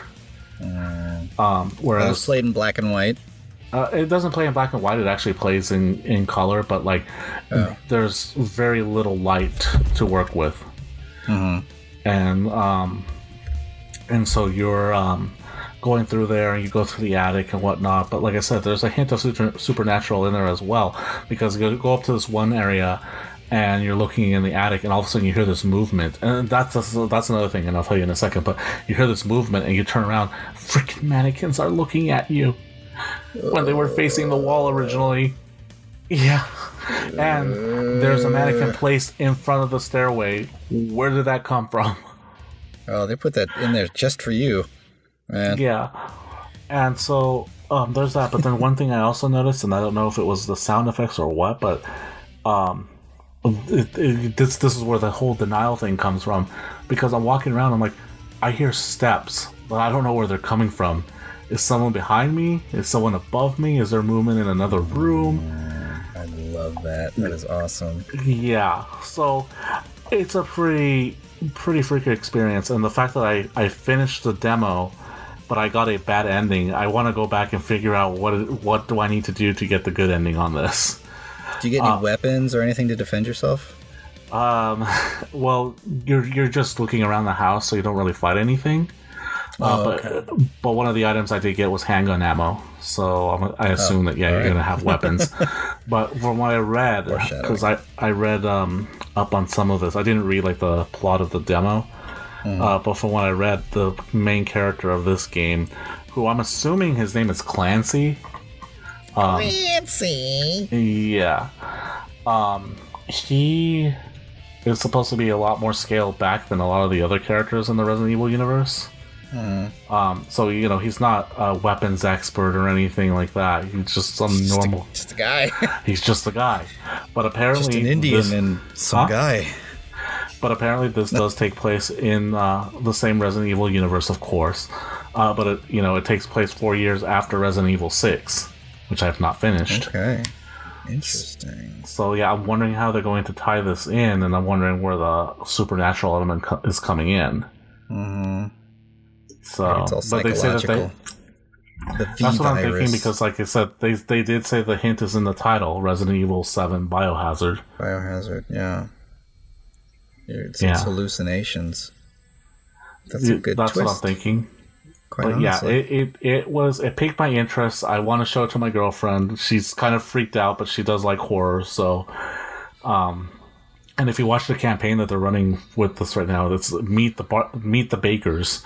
And there's some crazy family. And, I was showing my son's getting into horror, and I showed him some of the trailers for the older Resident Evil games. I was like, oh, look, there's a new Resident Evil 7 trailer. I have to turn it off because it was actually a lot more violent than... It's funny saying that, all things considered. Right. It was a lot more violent because all of a sudden the guy starts stabbing the other guy in the arm. And I'm just like, oh, turn this off. Yeah, and I know. Yeah, Is this the one where they're all sitting around the table? Yeah. Yeah. And I was like, oh, I'm sorry, and I covered his eyes and oh, okay. He's like, what? But he's starting to get into horror, so I'm allowing him to see some of this stuff. But like I said, Resident Evil stuff, because I knew the trailers didn't really show anything super gory or anything like that. I was okay showing him, but we were watching this one and that happened, and I'm just like, damn it. And this one's obviously it's a lot more realistic / gritty, whereas the other ones were a bit over the top. Even the first one. Right, exactly. Like, it was scary, but there was definitely like a 90s cheese to it. Right. No, this one, just like I said, it gives me this Texas Chainsaw Massacre feel to it. Yeah, it's straight up homage to Texas Chainsaw Massacre, no doubt. Right. Even right up to the guy who you're about to walk out the door, and all of a sudden you're welcome to the family. Like, guy turns around and this hillbilly guy punches you right in the face. Yeah. I jumped. I was like, I didn't think I was gonna jump because it sounded so normal. Right. You know? Yeah. It wasn't like, ugh. It's gonna be so good. Oh man. All right, that's a much higher note to end on, I think. Yes it is. That's a good place to stop. So Capcom, if you want to send us a free review copy of Resident Evil 7, you can get in touch with us on Twitter at CrossPlatShow. And that's probably the best way to get in touch with us. That's the most direct way. Like cross-platform. We don't know Gmail or anything like that. What? Oh no, I'm saying Twitter is the most direct way to get a hold of us. Ah, I see. We will respond to you most quickly as notifications come to my phone. And on that note, I will not hold my breath. Go on. Gotta have faith, George Michael. Aside from that, yes, if that doesn't work for you, you can always find us on Facebook at facebook.com/crossplatform show. And if you really want to keep things official, put a signature on it and everything, you can email us at crossplatformshow@gmail.com. If you're listening to us for the first time, thank you. We appreciate your support and any further support you could give us. So if you want to subscribe to our RSS feed, please do so. Throw that on your podcast catcher, your iTunes player, whatever the heck you use to listen to podcasts. We are on the iTunes. We're on Google Play Music. We're on Stitcher Radio and Blurberry and all those good things. And the show can also always be found on our YouTube page. Just search for Gaming Tangents Podcast for the time being. Cross-platform is still on the way. I've been saying that for a while now, I know. But for about a year now. These things take time. And as Matt Pat has shown us over this last week. Hey, this podcast took time and we're here now. Yeah, as Matt Pat has shown us over this last week, things may be a changing over on the YouTube, so... Right. Who knows how things are going to go anyways. Don't matter. I don't think I plan on making it my livelihood. But at any rate, that's going to do it for this week's episode. Christmas is coming. Do. Send us a present. Yeah. Come on, man. Do it. All right. So until next time, I've been Menji, and I always want to remind you to always keep on running and jumping. I am Maverick, and keep on platforming, people. See you next time. You know, we ended on a Limp Bizkit note as well. What's that? Faith. Gotta have faith, George Michael. Fred Durst did it too. All right. Would you like to play again? You have selected no.